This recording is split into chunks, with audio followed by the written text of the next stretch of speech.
आज हम बनाने जा रहे गोंद कतीरा शरबत। ये एक समर ड्रिंक है और जिस किसी को नक्सीर आती हो गर्मियों में तो इसको पिए, वो बिल्कुल ठीक हो जाती है। इसके लिए हमें चाहिए गोंद और रोज सिर्फ थोड़ा सा दूध लिया हमने ठंडा, और ठंडा पानी। ये जो हमने कतीरा गोंद ली है इसका 1 चम्मच आप रात को पानी में भिगो दें। ये हमने पहले से भिगो के रखी थी तो 1 चम्मच से ये इतनी सारी हो जाती है।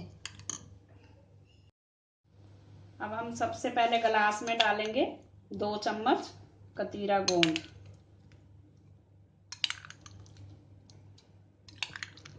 अच्छा भर भर के चम्मच डालें और इसको रात भर पानी में भीगने दें तो ये अच्छी तरह फूल जाती है।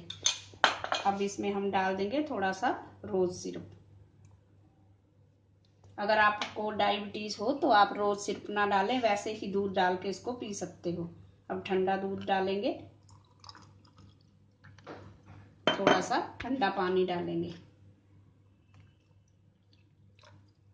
बहुत इजी शरबत है, 2 मिनट में बन जाता है और पेट के लिए तो बहुत ही अच्छा है गर्मियों में।